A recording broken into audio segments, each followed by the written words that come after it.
nice mask on you. I usually don't laugh whenever I see a dog murdered on screen, but I will gladly provide an exception for both Ned Beatty in Repossessed and Michael Palin in A Fish Called Wanda. Jesse Shade here for Awfully Good Movies on behalf of the JoBlo YouTube network, and I can't help but feel my inner 90s child coming to life when I hear that there's a new Naked Gun movie about to hit theaters, with Liam Neeson now in the role of the son of Frank Drebin.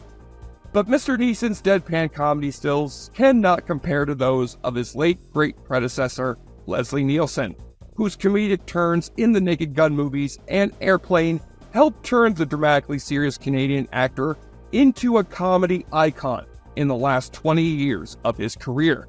Sadly, most of his comedic work was more along the lines of this lackluster Exorcist parody, where he replaces Max von Sydow as the elderly priest who must help the returning Linda Blair as Nancy Aglet, who has now a far sillier demon taking over her body.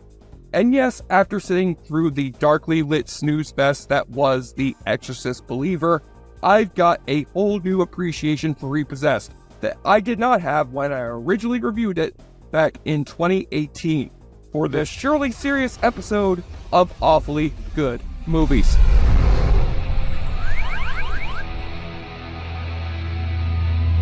Yes, my friends, I've returned from another personal break to welcome you back to the world of Awfully Good Movies. And though I've been working hard to make a couple of tweaks on our show's format so that we can commemorate our 100th episode, that doesn't mean we can't take some time out to also celebrate the return of the Conjuring franchise, as it spins off once again this weekend to tell us the bone-chilling story of The Nun. But long before the Conjuring movies helped turn the real-life spiritual exploits of Ed and Lorraine Warren into horror movie gold, Warner Brothers was making bank with another cinematic horror franchise that made audiences of all faiths fear the devil, with The Exorcist. 45 years ago, writer William Peter Blatty first collaborated with visionary director William Friedkin to turn his best-selling novel of demonic possession into one of the best horror movies of all time. But while Linda Blair may have sworn off reprising the role of Regan McNeil after the well-known failure of Exorcist 2, she did end up spewing that green pea soup from her mouth one more time in 1990 for the comedic Exorcist parody known as Repossessed. And how could this Airplane-style spoof movie possibly have failed? After all, Linda Blair's co-star for this flick was none other than the most beloved actor of the spoof movie genre, the late great Leslie Nielsen. Plus, the movie was coming out just 1 month after the release of The Exorcist 3, and since William Peter Blatty had returned to the franchise for that sequel, it was bound to be a big hit.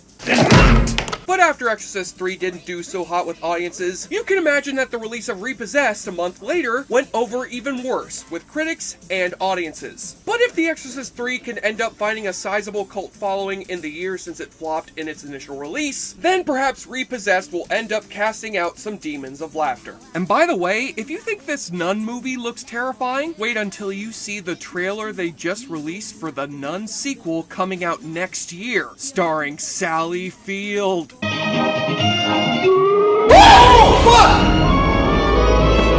I'm not trying to see that. That's terrible. So our film opens as The Exorcist did in the year 1973, wherein Ellen Burstyn stand-in stands outside her daughter's door, listening in on the final moments of her satanic exorcism, which is conducted here by the wackily named Father May I, who is played by Leslie Nielsen. And sadly, the only laugh that Mr. Nielsen provides in this opening flashback scene is that clearly glued on black wig of his. I'll be back.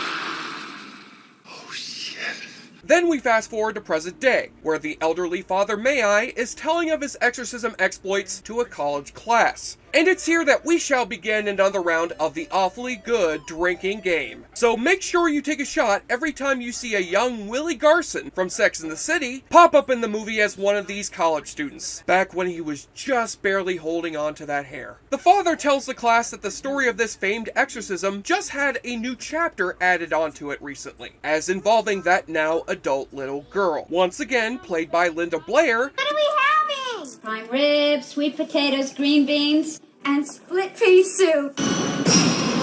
But who goes here by the name of Nancy Aglet. Oh, I get it. Her name was Reagan in The Exorcist, and her name here is Nancy, and you put those two names together, you get Nancy Reagan. These are the jokes, folks. Feel free to laugh anytime. Ever since her exorcism, things have been going well for not just Nancy, but also her husband and two annoying little shit kids. Until the night the Aglet family decides to tune in their TV to a husband and wife pair of scam artist televangelists named Ernest and Fannie Ray Weller, as played by our old awfully good friend Ned Beatty, and an actress at the back of the VHS box doesn't even bother to name, so why the hell should I? And since Ned Beatty is the only other actor from any of the Exorcist movies who agreed to be in this spoof, he ends up being the poor schmuck who helps invoke the spirit of Satan through Nancy's TV, which allows the Prince of Darkness to once again inhabit the girl's body.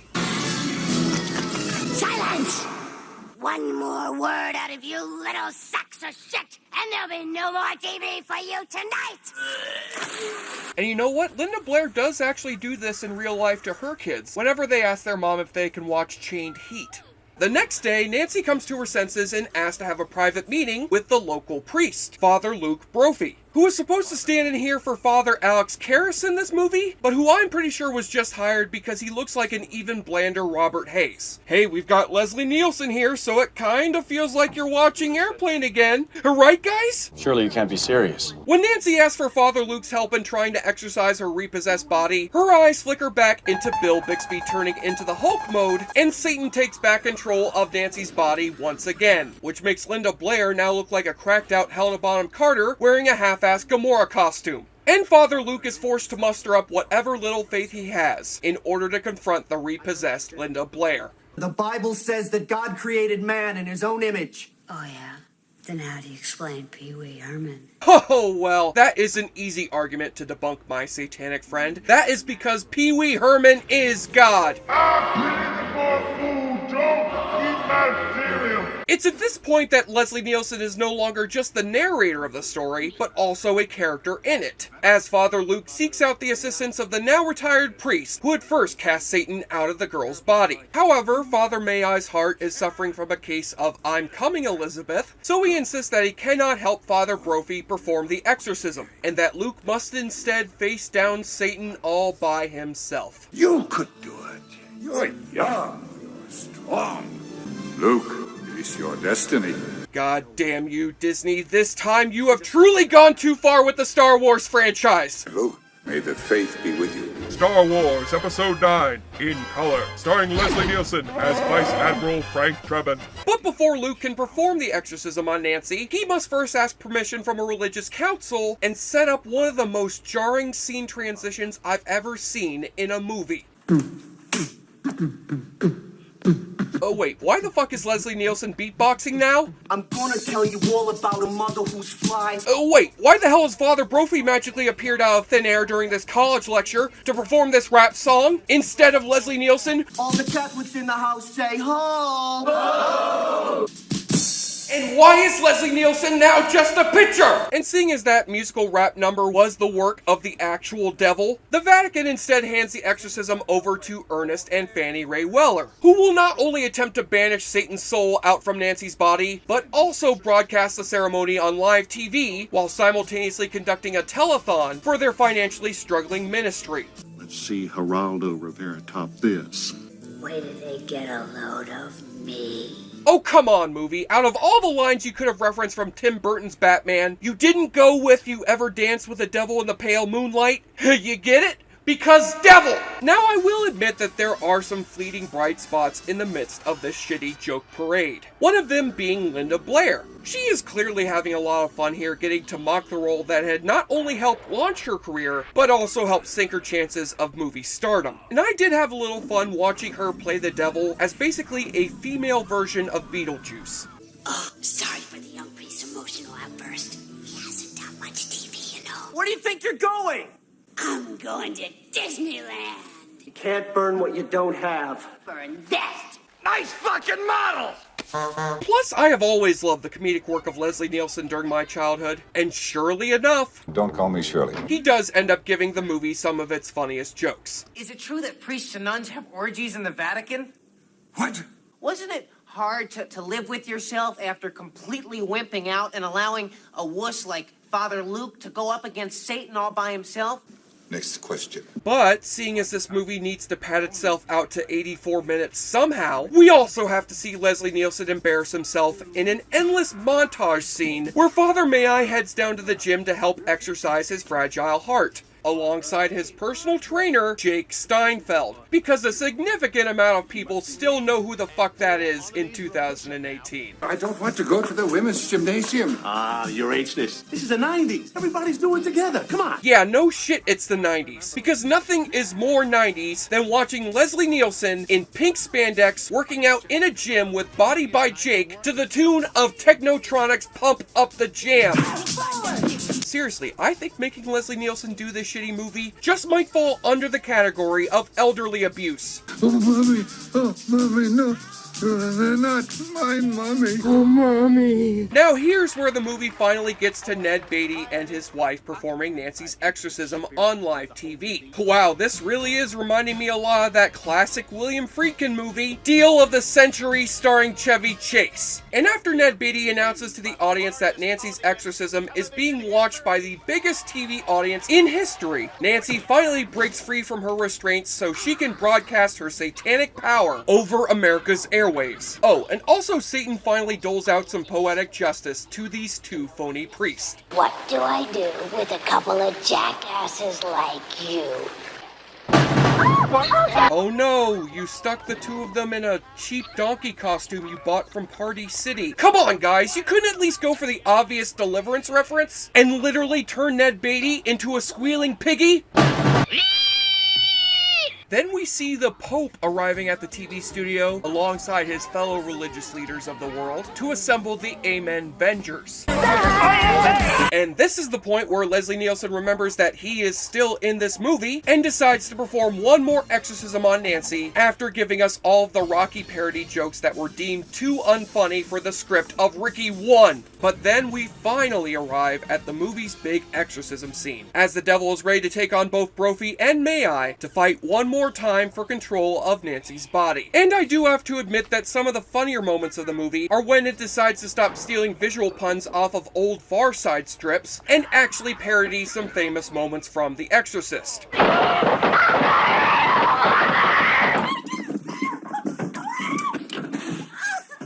But I'm pretty sure that The Exorcist did not have none other than Mean Gene Okerlund and Jesse Ventura cameoing on the sidelines of this exorcism to provide some WrestleMania-style commentary. He's down, he's out! It's a heart attack, Mean Gene! Massive cardiac! But the movie soon gets right back to hurting you, as Linda Blair keeps using her demonic powers to dress Leslie Nielsen up in yet another wacky costume or questionable racist stereotype.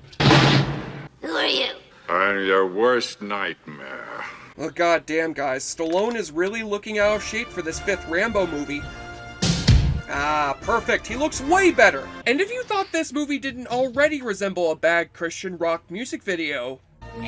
What are we gonna do? We tried everything. Everything the devil hates. Prayers, holy water, sex, drugs, and rock and roll. Rock and roll. We never tried that.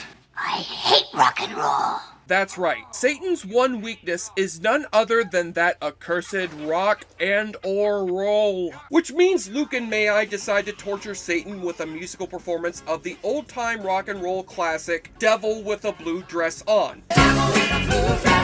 Because devil! And here's where we see Leslie Nielsen channeling the spirit of Weird Al and impersonating some of the most famous musicians of the day, such as Faith-era George Michael, David Byrne of the Talking Heads, Bootsy Collins, and even later-era Miles Davis. And he's got both Flock of Seagulls playing on the drums and Pope John Paul II on fucking rhythm guitar. That's disgusting. So unless any of you out there would like to see what an Exorcist porno spoof would look like without any porno, then you should banish Repossessed back to movie hell where it belongs. I'll be back. Ooh, shit.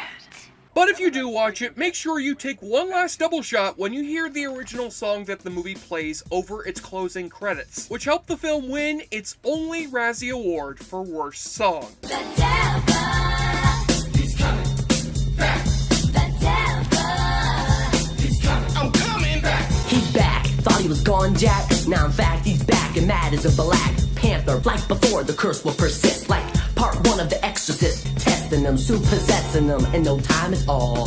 He makes Hitler look like Lucille Ball. So I send my kudos to you, Mr. Chris Lavrar. I cannot wait for your eventual collaborative album with Kendrick Lamar. And on the Nudie Watch, I am pretty astonished that a movie that has such significant amounts of bare breastage, not to mention a gag involving an exercising woman's increasingly inflating boobs, can still get away with a goddamn PG-13 rating. What the hell is this label on the back cover? This motion picture parody is in no way connected to the makers or writers of The Exorcist or any of its sequels. Oh, thank heavens they let us know about that. And here I was scared that William Friedkin himself may have suggested that The Exorcist could have used the scene where Linda Blair screws with the priest by dressing up like an ice cream cone.